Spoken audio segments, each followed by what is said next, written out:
All right. Good morning. Good day in the Holy Land. Sarah, hello there. Hayom Yom. Gimel. Gimel. Adasheni. Okay, here we go. The response of the Tzemach Tzedek to a chassid who had mastered the entire Talmud and related works and had a profound grasp of Hasidus. He had everything, right? It would seem. So this is the advice. He starts right down to it. Not about the wisdom, not about the learning. Kabbalah's oil transforms one's being. Given over to the service of Hashem. Given over, really, I mean, in my own life, but that often translates to being given over to deal with the things that are most difficult to deal with and just doing it. Too much thinking.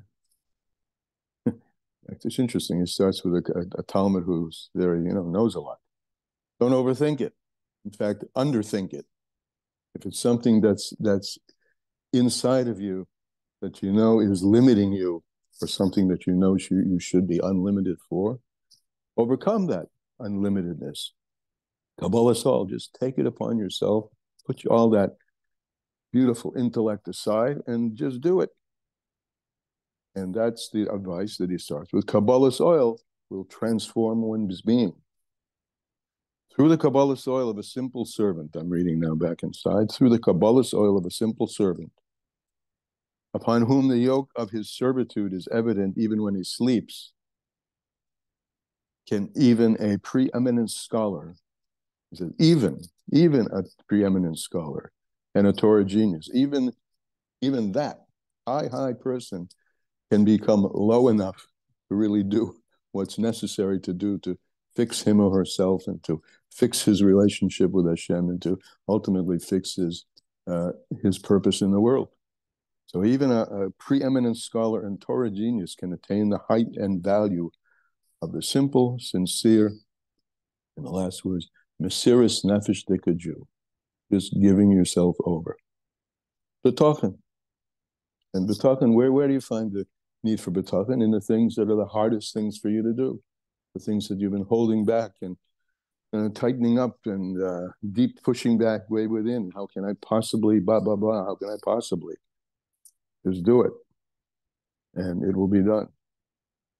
There's if you remind me, really interesting. I'm going to bring that. I know that's the way we usually go straight to Tanya, but it's so related to this. The very first Rashi in this day's Parsha in the Chumash, they brought all the parts of the Mishkan to Moshe to erect it. They couldn't, it was too heavy, too many things. And Moshe, remember about Moshe? He was one of the faculties of Moshe. He was the most humble of all people, the most lowly, the most hachnoah, the most given over.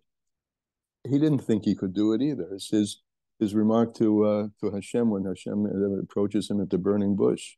Don't send me. I'm nothing. Send the one that you're supposed to send, that you're going to send in the end. Send the ultimate Mashiach. I'm not worthy of that. And Hashem says to him, this is a midrash. I'm going to read it in English. The midrash says, occupy yourself with it. No, just get busy with it. Don't give me the story. Just get busy with it, and you will find that it will be set up by itself. That's the Rashi quoting Midrash Tanhuma. Just those things which are most difficult to do, but you know are the things you need to do, just do it, and it will be done with Hashem's help. I think this is a good little Rashi here for defining what betochen is. Just trust that it will be done, because we have proof from Moshe Rabbeinu himself, and as we know, the Rebbe always says we have a Moshe Rabbeinu within us. All right, that's today's Yom Yom. A lot there. Refuah Shleimus. Anybody?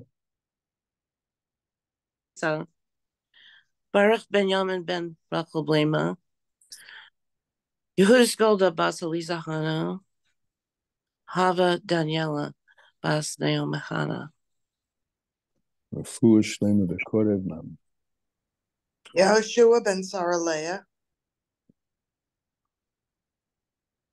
Refuah Shlema B'Korev. Anybody else? Okay.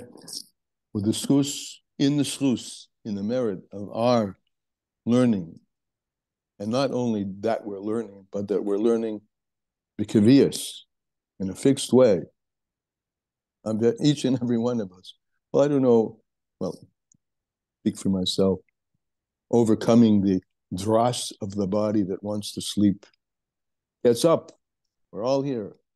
And we've come to fixed times for this, which has been amazing, which is amazing. Not only that the group itself is amazing, but the fact that we're here every day.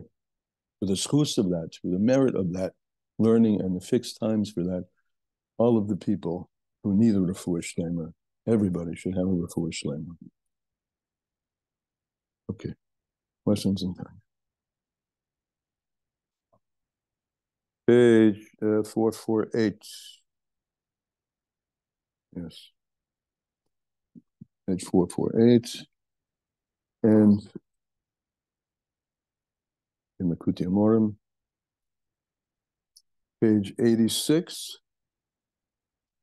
It's we're going to tomorrow start a new chapter, and up from the new chapter, 1, 2, 3, 4, 5, 6, 7, 8 lines up from the chapter, of the end of the chapter. The Alter Rebbe begins by saying, "V'hine b'chol pirtei mine simchois hanefesh," with all of the detailed, specific joys of the soul, hanal, which he has mentioned above, from chapter 30 through here, the Alter Rebbe has given a list of various things that will bring a person to simchas hanefesh, to joy of the soul. And here I'm going to turn to Lessons in Tanya myself, where he outlines a few of them. And this is a partial list of the things that if we were to turn back to page Lamed and go through them, we would see a larger list. But amongst them are the joy of one's soul and its being released from exile within one's body and animal soul. In other words, having the proper attitude toward the animal soul, which is that the animal is created to be a servant of the man, right? The man is given dominion over the animals. So the animals are meant to serve the man, which is the man here is the Nefesh Elokis, to lift up the Nefesh Elokis, to give us the power to transform the physical into spiritual, or release the godly, which is in the physical. That should be a source of joy.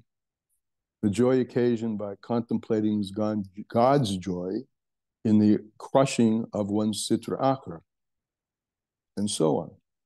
So partial two points in the longer list that would be advisable for me to review, to create a list. You know, I've said this a few times. The intention way back when we started this was to create a list. I've started it, and other people have contributed, but I really have not kept it up to date. And I wish I had time for that project, because it's a great project to take all the advices that are here in the Tanya and really put them down in a piece of paper and comment a bit about them and give it over to everybody. But anyway, they're all here for us to review. So back in Tanya. So if one were to review all the details of these kinds of joys, the joys of the soul, hanal, as mentioned above, now here he takes note, okay, all those joys should not interfere, and don't think they do interfere, with one's being nivza be'enov. The literal meaning is despicable in one's eyes. It goes on, nivza be'enov nimos, having a despicability in one's eyes. v'leiv nishbar, and a broken heart, v'ruach nemucha, and a humble spirit, b'shasa simcha mamish. And we've covered this before, but just in review, David HaMelech says, right, my heart, on one side of my heart is a darkness, on the other side of, I'm just paraphrasing, on the other side is a light. Because the two come together, they're two halves of the same coin. And they're actually related to this Rashi that we looked at in the Chumash. That achnoah, brokenheartedness, we've also brought to the table the Maimer Chazal. There's no better vessel to hold a brucha than a broken vessel, right? And the whole chapter we did on if the piece of wood is too thick for the fire, then you break it, you make it smaller, you open it up. That's haknoah, opening yourself up, subjugating yourself, lowering yourself, like Moshe Rabbeinu, who was the most low, the most humble of all people. And from that openness and humility and admission of where one is and could be better is meant to come a bitterness, a propelling force to act on it in spite of the fact that, how can I do it? As we talked about earlier in the Yom Yom. So the two go together. The haknoah, the openness, brings to simcha. The haknoah, subjugation, brings to separation and ultimately to transformation. So, as he says, that negativity, seemingly negativity, that shouldn't be interfering at all. That, let's say it again, that happiness should not be a contradiction, should not be holding back. To be humble and to hold yourself low and be brokenhearted, v'shasa simcha mamish at the same time. Now that's a little bit of a trick. I'm not sure how many people get to that, where both of them are happening at the same time. It's enough for a lot of us to just get to one being a prelude to the other.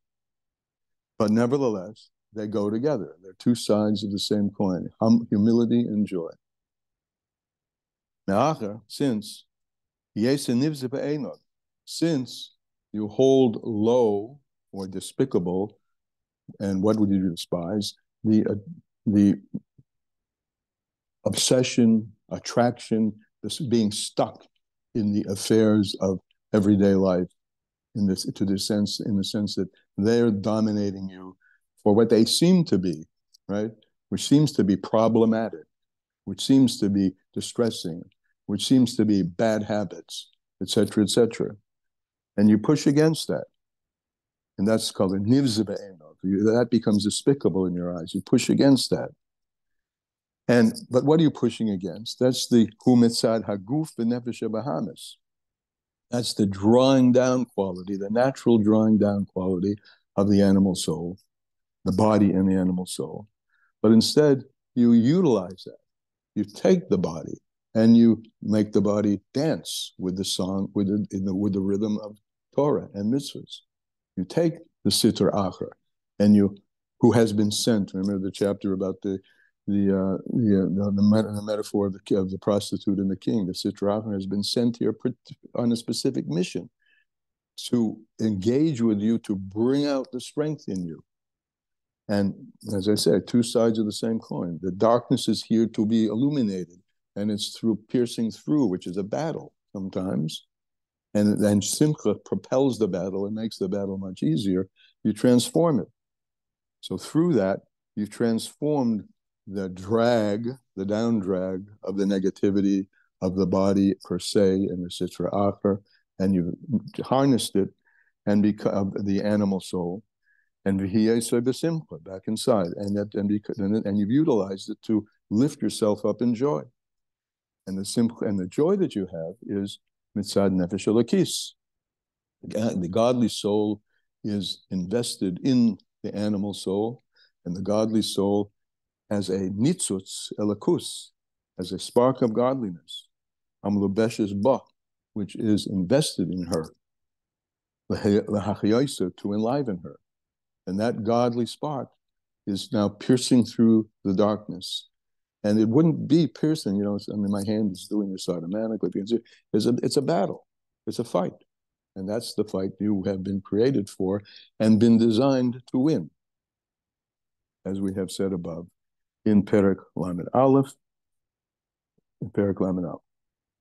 And similarly, it's Isa Bezohir on the same topic that we've been talking about, this single topic of the relationship of Simcha coming from the opposite of Simcha, or elevation coming from the feeling of lowliness in a positive way, humility, like Moshe Rabbeinu, right, the most humble of all people. How these two sides of the coin create a particular coin. Interesting. We've been talking about the Chatzah Shekel, and we'll come up with giving the Chatzah Shekel for Purim, Erev Purim. The two halves come together. As brought in the Zohar says it very simply. There's two sides of the coin. It says, Bechia tekia b'liboy mesitra do. Weeping is fixed in one side of my heart. V'chedva tekia b'liboy mesitra do. And joy is fixed in my heart from the opposite side. And that's this today's time. And the two forces, joy, think about joy. I mean, all of us have experienced some joy. It's a release of something, right? It's something it's an expression that just wells up from where? From the depth, from the bottom. The deeper the depth, the higher the joy. The deeper the more elevation to the joy. The more deep one gets into, well, you know, another way we could put this, we've talked about earlier, the difference between sadness and mariros. Sadness leads to depression. That's not what he's talking about. That's not hachnoah. That's not humility. Humility is openness, and openness about the fact that I'm being honest with myself, that I've got blocks, right? I have blockages. And what am I going to do about them? Don't think of yourself as someone who nobody else has these blocks. I must be a really bad, undeserving person. That can be very depressing. No, I have a block, and the block says to me, "You got a block? Break through. Get mad about it. Break through," and that leads to joy. And then simcha, joy, removes all boundaries. Simcha peretzes kol hanedor agavulim. Simcha breaks through all joy. Simcha breaks through all limits. That's today's thing.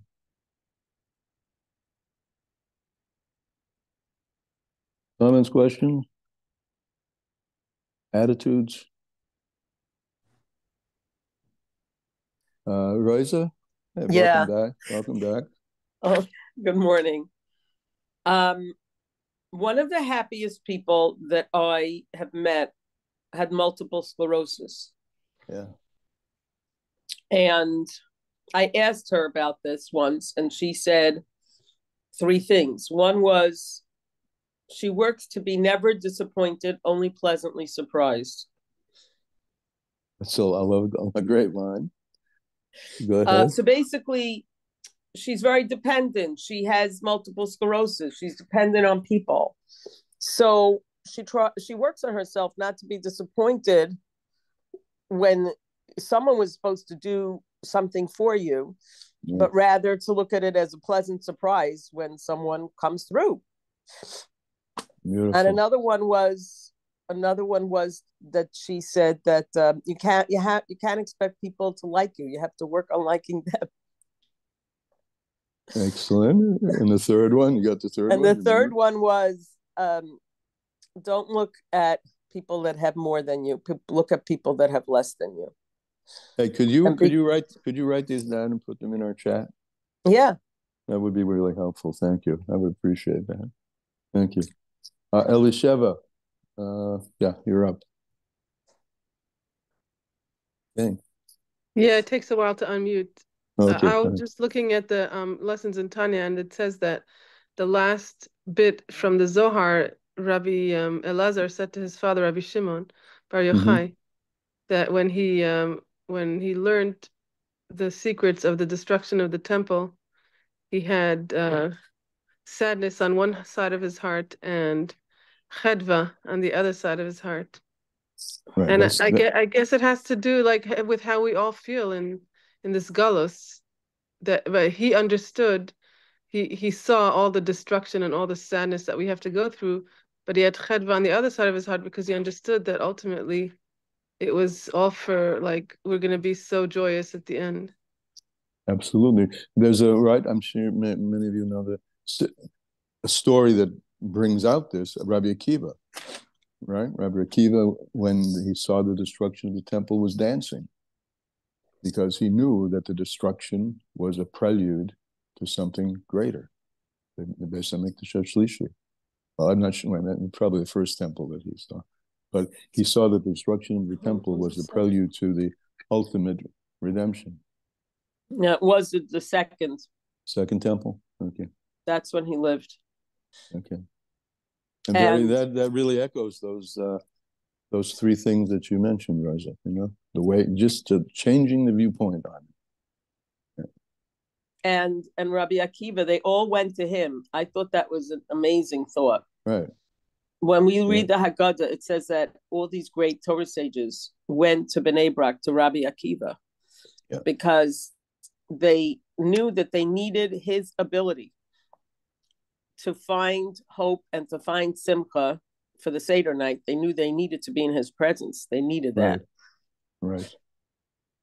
It's analogously in my own mind is why we go to a tzaddik, why we go to a Rebbe, because the Rebbe not only has that vision, but communicates the feeling of that vision and imparts to a large extent, not imparts, but becomes an enabler for us to have that vision ourselves.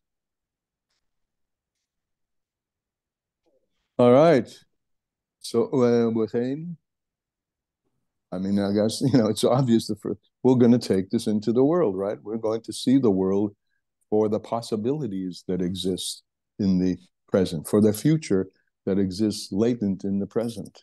And we're going to bring it out in what all little ways we can. Would anyone like to, anyone else? I want to say thank you.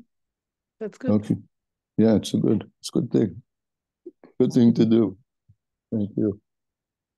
Let's do it. Okay. Yeah. All right, then. Let's do it, and we'll see you tomorrow in your session. See you tomorrow. Thank you. Bye-bye. Thank you.